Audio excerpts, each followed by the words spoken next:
Solía pensar que ahora no. Era una respuesta inofensiva, un retraso suave, una forma de mantener las puertas abiertas sin cerrar ninguna. Pero con el tiempo, se dio cuenta de algo. La mayoría de sus sueños incumplidos no murieron por rechazo, fueron asfixiados por la indecisión. Ahora no, era la máscara educada del miedo, de la duda, de la incomodidad con la incomodidad. Lo decía cuando una oportunidad le parecía demasiado grande o un cambio demasiado desconocido. Sonaba razonable, incluso responsable, pero debajo de la superficie era evasión disfrazada de lógica. Recordaba el libro que nunca escribió, el viaje que nunca hizo, la disculpa que nunca dio. Todos víctimas del ahora no. Siempre había asumido que algún día se ocuparía de ellos, que habría un mejor momento, que la claridad o el coraje llegarían eventualmente. Pero los mejores momentos no se programan solos, el coraje no toca dos veces, y la claridad a menudo llega solo después de actuar, no antes. Una mañana, después de cancelar algo que le importaba, por quinta vez, se sentó y se hizo una pregunta difícil: ¿qué estoy esperando?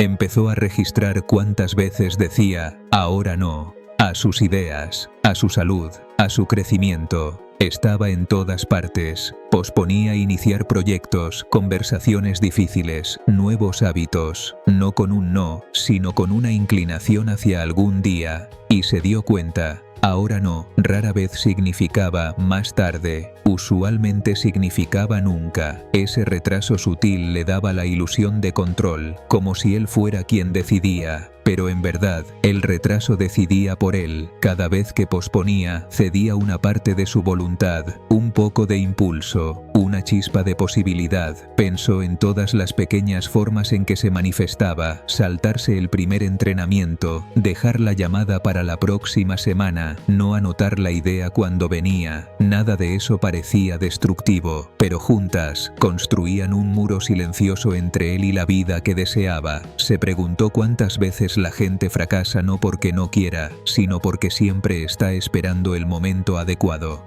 Para la tercera semana de prestar atención, se dio cuenta de algo más. Ahora no, se había convertido en su respuesta predeterminada ante todo lo que importaba. No porque no le importara, sino porque en el fondo temía lo que el compromiso podría exigirle. Ahora no, lo protegía de la incomodidad, del riesgo, de empezar algo que quizás no terminaría, pero también lo alejaba del crecimiento, la alegría e incluso la paz. Era una jaula de terciopelo. Pensó en los mensajes que no respondió, los cursos que dejó sin comenzar, las entradas del diario que quedaron a mitad de página. Cada uno era un rastro de migas de pan que no llevaba a ninguna parte, y dolía, no solo por el potencial perdido, sino por lo que le decía a su propia mente: no estás listo. Pero, ¿y si estar listo no fuera un requisito? ¿Y si la acción creara la preparación? Un día, intentó algo diferente. Reemplazó el ahora no con sí, ahora, aunque sea pequeño. Una página en lugar de 10. Una conversación en lugar de una resolución completa. Un paso honesto. Si esta idea te resuena, suscríbete y activa la campana. Empieza a presentarte ahora, no después. Al principio, el cambio se sintió incómodo. Decir sí, en lugar de ahora no, significaba enfrentar cosas que había evitado durante años. Proyectos inconclusos, mensajes no enviados, incomodidad personal, pero algo dentro de él se sentía más liviano, porque esta vez no estaba evitando, no intentó arreglar todo, simplemente dejó de esperar el momento perfecto, se dio permiso para hacerlo de manera imperfecta, en silencio, una acción a la vez. Ocurrió algo extraño. Cuanto más se presentaba, más capaz se sentía, y cuanto más capaz se sentía, más confiaba en sí mismo para seguir adelante. Algunas tareas todavía le daban miedo, pero ahora veía ese miedo como una señal para avanzar, no para detenerse. El retraso le había enseñado a congelarse, la práctica le estaba enseñando a atravesarlo. Una mañana, después de enviar un correo que había evitado durante meses, escribió en su diario: hacer la cosa no es tan difícil como vivir con el peso de evitarla.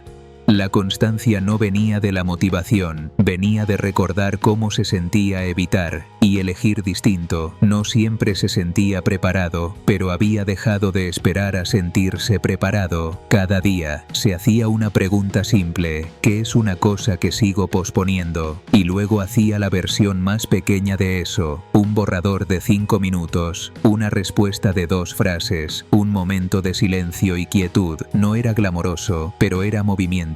Su confianza no se disparó de la noche a la mañana, pero ocurrió algo mejor. Empezó a creerse a sí mismo, no de manera ruidosa ni arrogante, de manera constante y silenciosa, una confianza que decía: me presento, incluso cuando es difícil. El impulso comenzó a extenderse, dejó de sobrepensar, empezó a elegir, en las conversaciones, en las metas, incluso en cómo descansaba. El retraso ya no lo definía. Escribió: he pasado años tratando de estar listo. Resulta que hacer cosas pequeñas de forma constante me prepara más que esperar jamás lo hizo.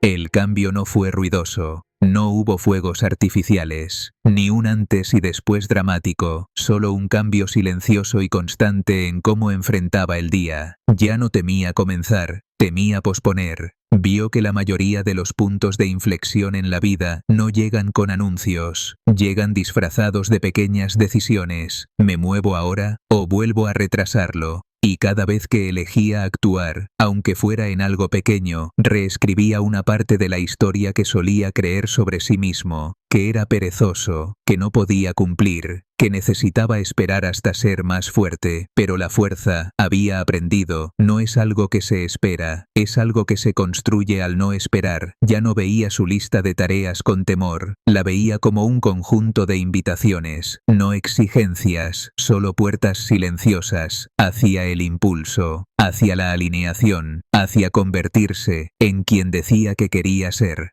Escribió su pensamiento final en el margen de un cuaderno. La mayoría de los sueños no mueren por ser negados, se desvanecen por ser postergados, y desde ese momento, ahora, se convirtió en un hábito, no en una esperanza.